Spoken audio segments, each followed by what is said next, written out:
సూళ్ళూరుపేట నియోజకవర్గంలో జరుగుతున్న రాజకీయ పరిణామాలు మనం గత వారం రోజులుగా చూస్తూ ఉన్నాం. మరి గత వైఎస్ఆర్సీపీ పాలకులు ఏదైతే పెట్రోల్ మీద ధర్నా చేసి పెట్రోల్ రేట్లు పెరుగుతున్నాయని, ఈ భారతదేశం అంతా ఇంధనాల రేట్లు పెరిగాయి. నాట్ ఓన్లీ ఆంధ్రప్రదేశ్,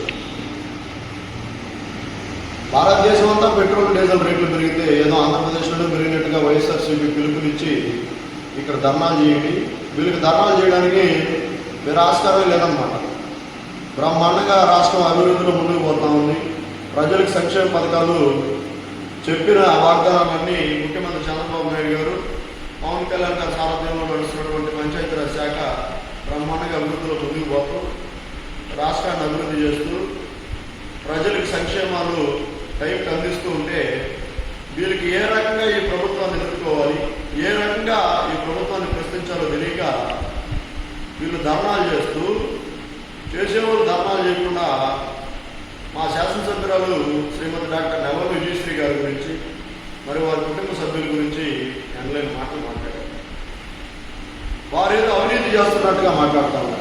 మరి మా ఎమ్మెల్యే గారు ప్రజా ఆశీస్సులతో గెలిచి నిరంతరం ప్రజల్లో ఉంటూ ప్రతిరోజు ఏదో కార్యక్రమం అంటూ ప్రజల మధ్యకి వెళ్తూ ప్రజల్లో తిరుగుతూ ఈ నియోజకవర్గాన్ని అభివృద్ధి బాటలో గొప్ప స్థాయిలో ముందుకు తీసుకుపోతూ సీసీ రోడ్లు అయితేనేమి, త్రాగునీటి సమస్యలు అయితేనేమి, ప్రజా దర్బార్ ద్వారా అన్ని రకాల సమస్యలు ప్రజల నుండి స్వీకరిస్తూ ఆయా డిపార్ట్మెంట్తో మాట్లాడి సమస్యలన్నీ తీర్చుతూ ముందుకు పోతా ఉంది.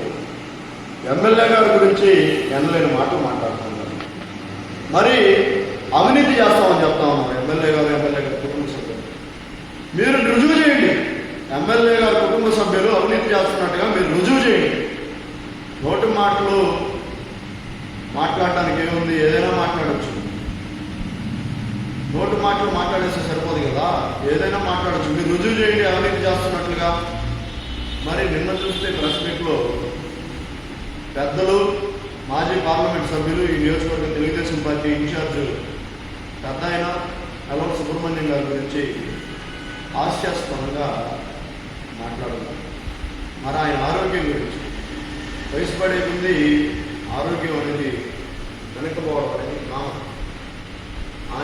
ఆయన ఆరోగ్యం గురించి కించపరుస్తూ, మరి ఆయన ఈ దేశానికి పార్లమెంట్ సభ్యుడిగా ఢిల్లీ వరకు రాజకీయాలు చేస్తున్నారు. మరి నియోజకవర్గం శాసనసభ్యుడిగా, తిరుమల తిరుపతి దేవస్థానం మాజీ బోర్డు సభ్యుడిగా ఆయన ఈ నియోజకవర్గానికి ఎనలేని సేవలు అందించడం జరిగింది. మరి పెద్ద ఆయన్ని పట్టుకొని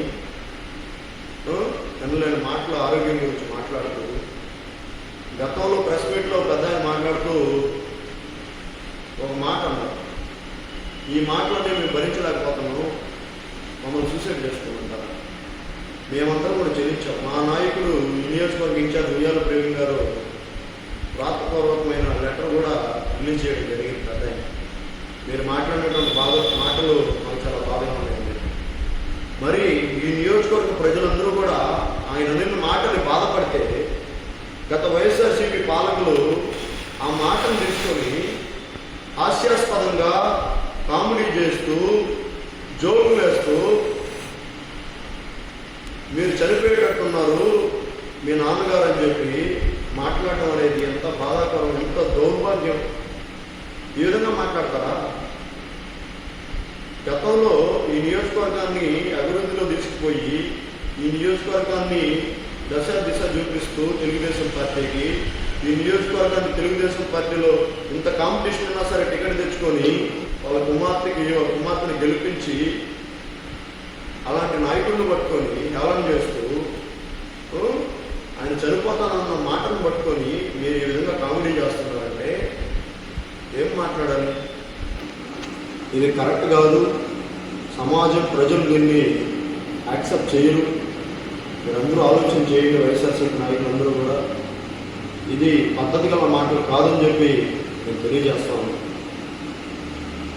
చలో.